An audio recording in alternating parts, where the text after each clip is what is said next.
and then boom, they chewed it off. They're trying to haul away my fig, and they're trying to haul this thing away. We got a ripe fig. This is what this whole thing has been all about. Now, we're not stopping here, obviously. I got to get this baby going and finish ripening out. It's doing absolutely beautiful in here, and this thing is, it is about a foot, maybe 14, 16 inches underneath this light now, and it's out of control. It is filling this tent up, but it's maintaining its size. It's doing good, and we got a bazillion figs down in there I'm going to show you in a sec. They just haven't ripened yet, but that's Black Madeira. But our Ben's Golden Riverside is ripening 2 figs. It's an earlier fig. It's a quicker fig. Anyway, I came out here the other day after work, and I could not believe what I saw. I was like, you've got to be kidding me. This thing is actually starting to ripen. I'm excited because this is what everything that we've been doing here, everything has been leading up to, is getting actual ripe figs. Eddie was right. He tried to sell this to me a year ago, maybe more than a year ago. And I said, no. Actually, maybe it's been 2 years. I don't know. But I just kept telling him, no, I don't want to do that. It's too expensive. You're crazy. You're trying to fruit figs indoors under all these lights. Well, here I am now surrounded by figs fruiting indoors under lights. But they're finally fruiting, and I couldn't be more excited. But I'm going to pull you in here and show you this right now because it's not all fun and games. We're having some problems in here with this particular fig. And one thing I am learning, not all figs are going to be well suited to this indoor growing. And I don't necessarily know that this is one of them. In fact, I almost pulled this Ben's Golden Riverside out of here a couple weeks ago because of what I saw. But I'm going to show you everything going on now. All right, here we are. The 1-for-1 view. Big tree. This thing's about close to 5 foot tall. It's almost touching that light, but you saw I pruned it back here at the top because I was trying to do an air layer. It's still laying down there. And so anyway, it started bushing out like crazy up top here. So I got all kinds of branching going on because I pruned that back. But let's go into the wide angle view so you can see everything. All right, check this out. Those first 2 original figs that started forming, they formed. And this thing just probably 20 minutes ago was actually hanging from this spot. But I've got ants. That's not my big problem, but it is a problem, I suppose. I got in here today, and they actually chewed this thing off right there. So it just fell while I was filming this. It was just hooked on right here. And then boom, they chewed it off. They're trying to haul away my fig, and they're trying to haul this thing away. So now, and I'm not bothered by bugs, not like PA Figs is. If you're watching this PA Figs, I'm kidding. But seriously, I'm not bothered by bugs. Blow that off. Get these ants off of here. And I'm going to go eat this thing, but it looks absolutely beautiful. Look at that ripe fig. Isn't that gorgeous?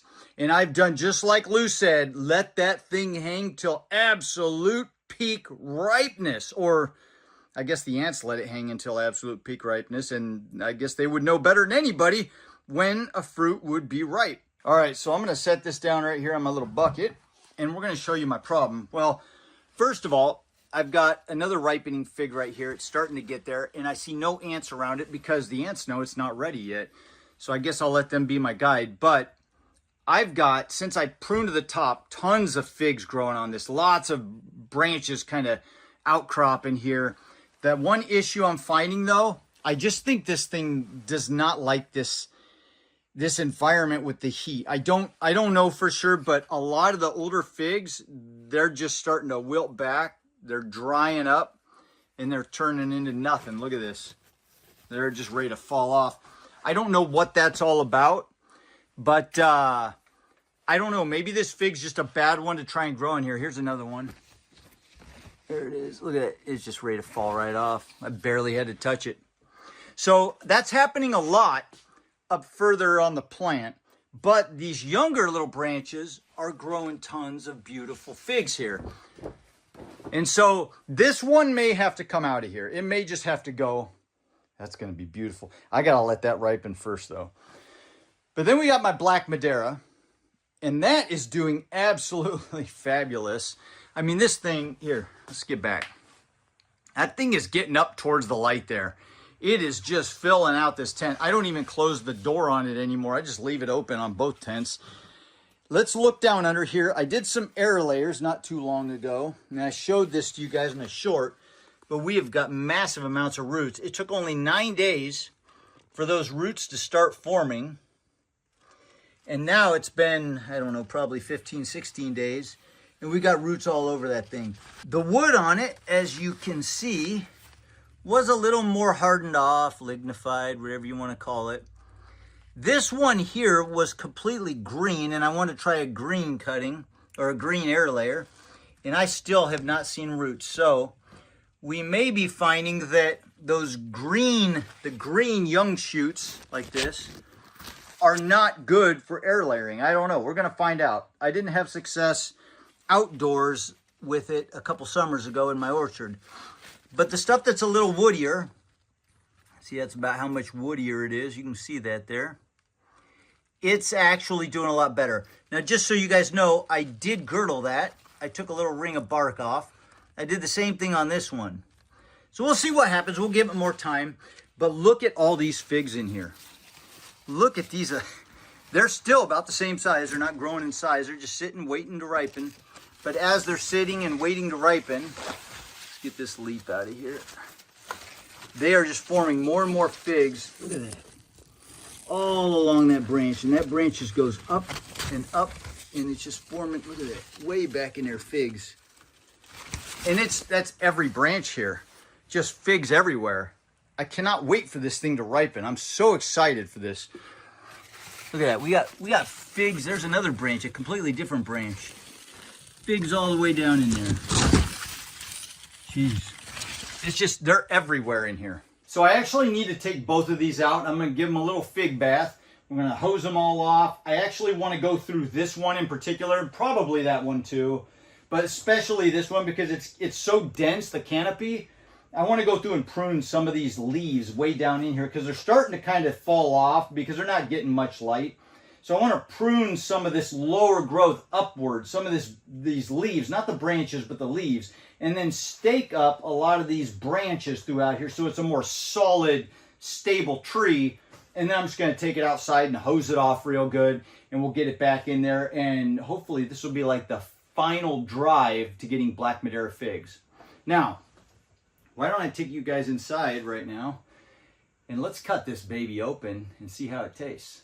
All right, so we got our fig right here, and I'm going to cut this open in just a sec, and I want you guys to know, because Eddie says this, that the first figs off the tree when they're this young don't always taste the best. So we're going to find out, but I do love this fig outdoors when we grow it every year.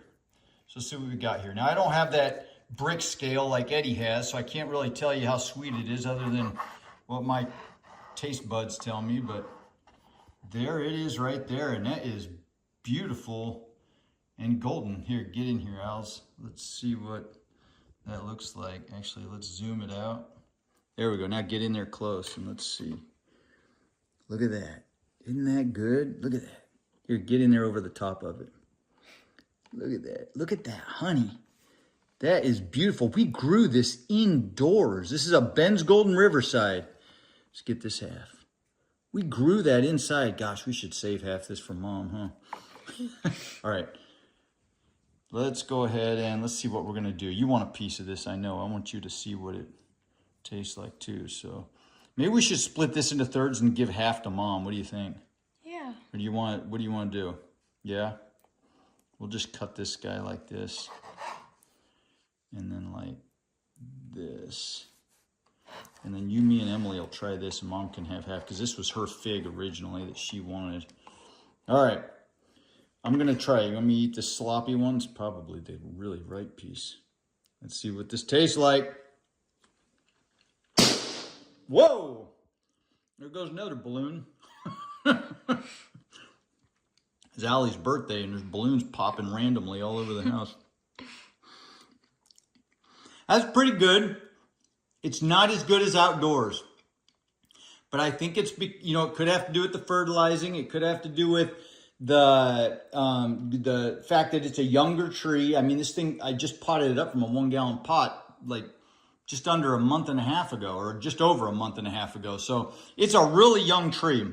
I don't know if Mom's going to be into that right now. Here, I'm going to take the camera, and I'm going to have you try one. You pick one. Let's see what you think. Is it good? I like how sweet it is. She's got a smile on her face. It definitely tastes more thick and honey-like than when we've been growing them outdoors. The Ben's Golden Riverside always tasted like a melon and like real sweet, sweet, but not too sweet, just more refreshing, like a melon, like a honeydew melon or something. And this, now that it's grown indoors, is definitely more concentrated and thick and in like a jammy texture, just more thick honey jammy kind of, but it doesn't have any berry flavor at all. It's more like a thick concentrated honeydew melon. All right, Emily didn't want to be on camera, so of course Allie just had her voice on here, but we're gonna give her that piece, and then I think that's gonna go to Mom. All right, so there it is, the first ripe fig. And what did I learn from that? Well, I think I learned that Ben's Golden Riverside is not really worth growing indoors. But I learned one more thing. I am more excited than ever to get ripe figs from the trees that probably are meant for growing indoors, like the Black Madeira KK, like the Col de Dame Noir that I've got, like maybe a Smith or an I-258. This is a good fig. I really like this fig. All figs are a little bit different. You just gotta like the variety. You gotta embrace it. This one, when I grow it outdoors in the summertime, it's more of just a light melony flavor with a lot of like liquid juiciness to it. And what I just had in there was that, I don't want to say on steroids, but kind of on steroids for a couple reasons. One, I think because I'm growing it in such a hot environment, it's able to fully ripen. Two, I'm not competing with birds or animals. I am competing with ants, but I'm able to let the thing fully ripen all the way to peak ripeness, like Lou toots on his channel. And so I got a fig, unlike the ones I got out there during the summer, I got a fig that was more concentrated and thick and jammy consistency, thick honey consistency. So it was like a Ben's Golden Riverside out there, but much more concentrated. So which makes me think that when we get these indoor, it's just going to be that much more concentrated and intense and just good and well worth it, because I got billions of figs on this thing. Whereas this one doesn't have as many figs, and I'm kind of struggling with it dropping figs. And so I just don't know that this one's meant for indoors. I started with it. It was fun. It was a good project. I actually did save half that fig for Shelly tonight. I'm going to save that one for her too, because this was her tree. But then I think once I finish up with that, I'm going to get this one out of here. We're starting to get further into the spring. I want to wait a little longer till it warms up outside, but this one's going to go outside, and then I'm going to do what I preach. I'm going to cut this lower branch off down here that's going off to the side, this one right here. Another leaf falling. And I'm going to hack this whole trunk down about halfway probably, and we're just going to let it start branching out down low. So I got this big massive trunk, and I'm going to have branching coming out all over from down below. And by the end of summer, I might just have a real monster on my hands. So this one is absolutely beautiful outdoors. I love it. All right, so we covered a lot of topics here. There was a lot going on in this video, but I hope you guys enjoyed it. If you did, you know what to do. Hit the like button. Subscribe if you want to follow along. Have a fantastic week. We'll be back to show you this guy. And I'll see you in the next video. Adios.